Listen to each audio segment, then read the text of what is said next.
నమస్తే, welcome to our channel. విద్యుత్ రంగంలో తొలిసారిగా ట్రూ డౌన్ పేరు వినిపించింది. మరి ఒక సమర్థవంతమైన పాలన ఇస్తే ఏ విధంగా ఉంటుంది అంటూ ఈ ట్రూ డౌన్ నే ఉదాహరిస్తున్నారు సీఎం చంద్రబాబు నాయుడు గారు.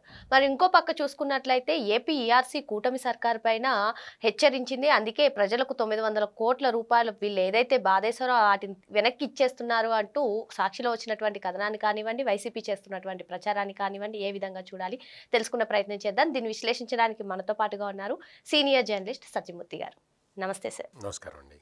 గడిచిన 5 ఏళ్ళు కూడా ఎప్పుడు చూసినా ట్రూ అప్ ప్రతిపాదనలే సార్. కానీ కూటమి ప్రభుత్వం అధికారంలోకి వచ్చిన తర్వాత ఒక్కొక్క రంగాన్ని, నిర్వీర్యమైనటువంటి రంగాన్ని అన్నింటినీ కూడా వాటికి జీవం పోస్తూ ముందుకు తీసుకెళ్తున్నాయి.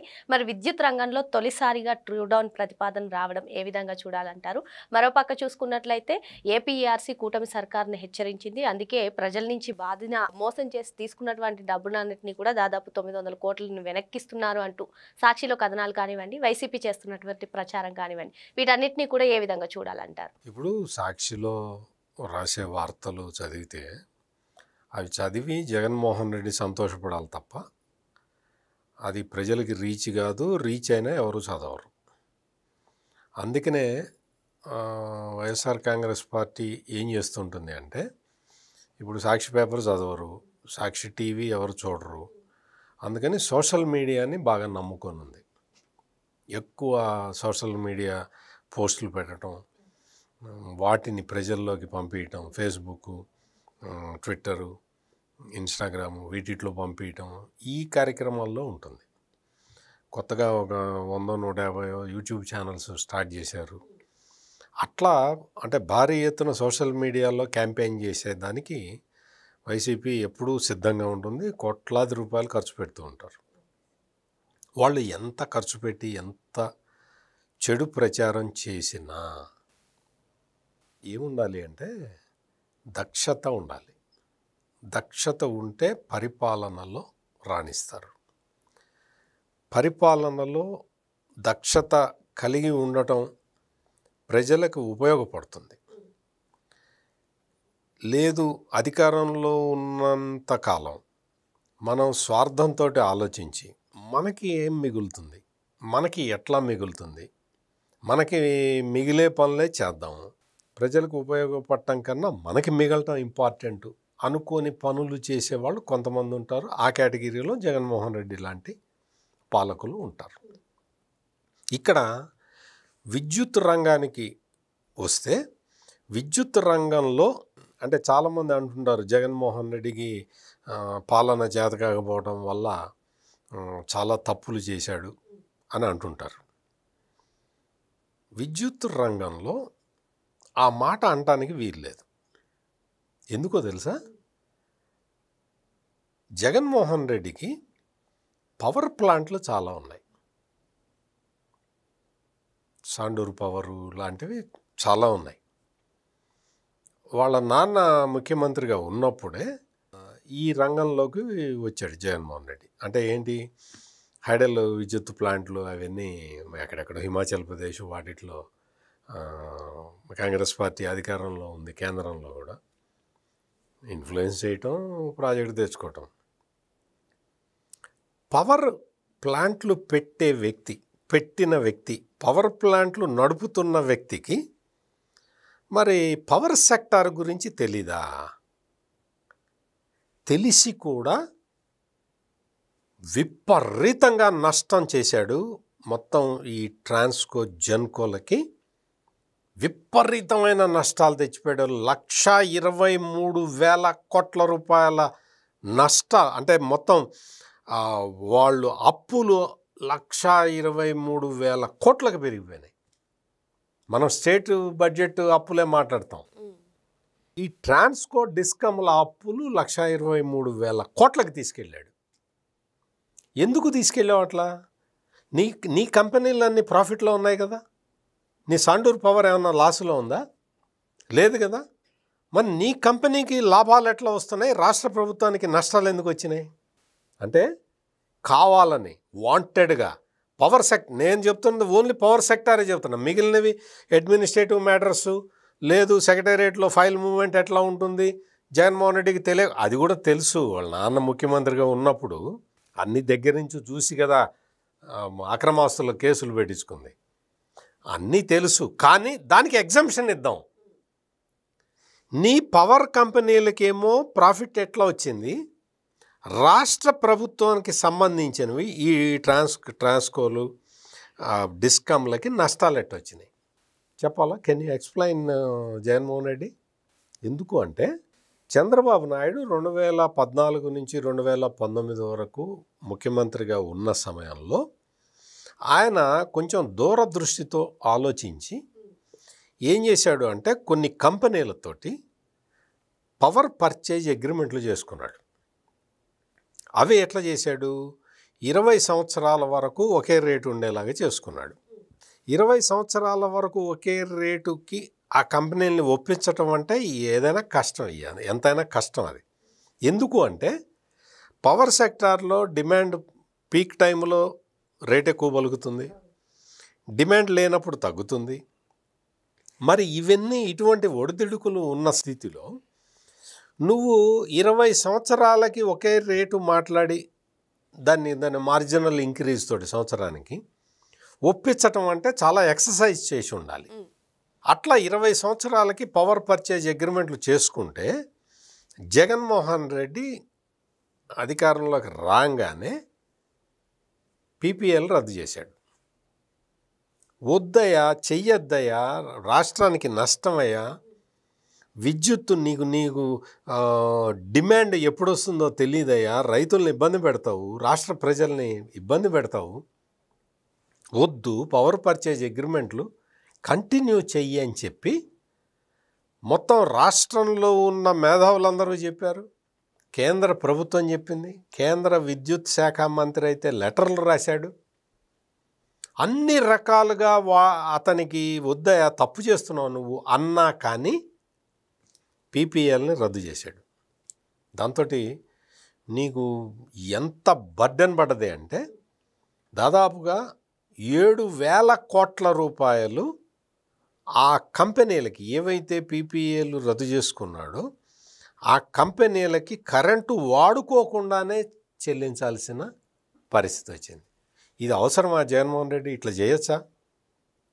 ఒకవైపు డిస్కామ్లకి అప్పులు పెరిగిపోతున్నాయి, అదంతా ట్రాన్స్కో మీద రిఫ్లెక్ట్ అవుతూ ఉన్నది. జెన్కోకి ఎఫిషియన్సీ పెంచలేకపోయావు నువ్వు. నీకున్న పవర్ ప్లాంట్లు ఏమో పెరుగుతూ ఉన్నాయి, మరి జెన్కోవి మాత్రం పెరగలేదు.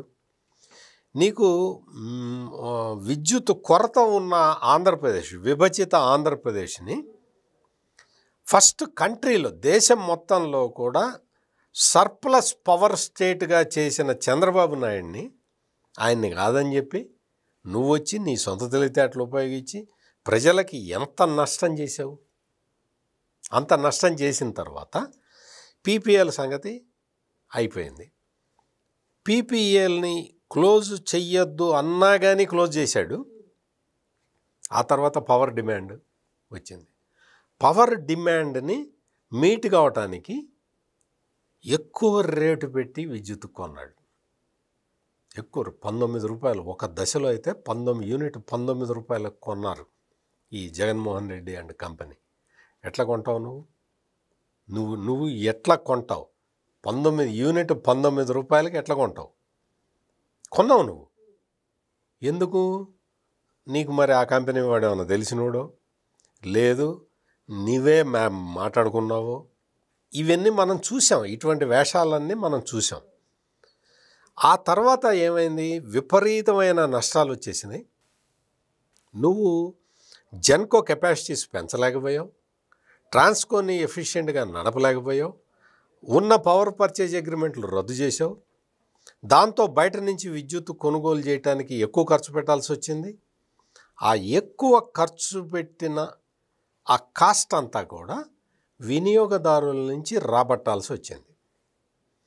జగన్మోహన్ రెడ్డి ఈ విద్యుత్ రంగంలో విధ్వంసం, విద్యుత్ రంగంలో జగన్మోహన్ రెడ్డి చేసిన ఈ విధ్వంసకర పాలనతోటి ఏమైపోయింది అంటే మొత్తం ఈ ట్రూ అప్ ఛార్జీలు వేయాల్సి వచ్చింది. మొత్తం 9 సార్లు ట్రూ అప్ ఛార్జీలు వేశాడు. 9 సార్లు పెంచాడు కరెంటు ఛార్జీలు జగన్మోహన్ రెడ్డి. ఎవరైనా ప్రశ్నిస్తే వాళ్ళని లాకప్లో పడేసి కొట్టాడు. ఈ ట్రూ అప్ ఛార్జీలు జగన్మోహన్ రెడ్డి వచ్చిన టైంలో, జగన్మోహన్ రెడ్డి పాలన టైంలో మొత్తం అందరూ రాష్ట్ర ప్రజలు వినియోగదారులందరూ కట్టాల్సి వచ్చింది. ఆ కట్టే క్రమంలో ఏమైంది అంటే ట్రాన్స్కోలు, ఈ ట్రాన్స్కో డిస్కమ్లు లాసుల్లోకి వెళ్ళిపోయినాయి. చెప్పే కదా 1,23,000 కోట్ల రూపాయల నష్టాల్లోకి ముంచేశాడు. మొత్తం అన్ని రకాలుగా విద్యుత్ రంగాన్ని ధ్వంసం చేసి పెట్టాడు. నా పాయింట్, నీ సొంత కంపెనీ, నీ సొంత విద్యుత్ ప్లాంట్లేమో నీకు లాభాల్లో ఉంటాయా? ట్రాన్స్కో నష్టాల్లో ఎట్లా ఉంటుంది జగన్మోహన్ రెడ్డి? అంటే నువ్వు ఎంత, నీకు తెలియని సబ్జెక్టులో ఏదన్నా నువ్వు తప్పు చేసావంటే అర్థం చేసుకోవచ్చు. నువ్వు చేసే వ్యాపారమే అది కదా. మరి రాష్ట్ర ప్రజలకి మేలు చేయాల్సిన అవసరం నీకు లేదా?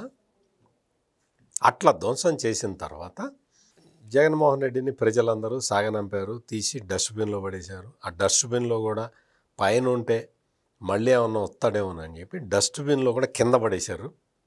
11 సీట్లు ఇచ్చారు, కూర్చోబెట్టారు. కూటమి ప్రభుత్వం అధికారంలోకి రాగానే పవర్ సెక్టార్ మీద దృష్టి పెట్టింది. Power sector is a pet subject of Chandrababu Naidu. ఎందుకంటే దేశంలో మొట్టమొదటిసారి విద్యుత్ సంస్కరణలు ప్రవేశపెట్టిన రాష్ట్రం అప్పట్లో ఉమ్మడి ఆంధ్రప్రదేశ్. ముఖ్యమంత్రి చంద్రబాబు నాయుడు నాయకత్వంలో ఉన్న ఉమ్మడి ఆంధ్రప్రదేశ్ విద్యుత్ సంస్కరణలను మొట్టమొదటిసారి తీసుకొచ్చిన రాష్ట్రం మొత్తం దేశం మొత్తంలో.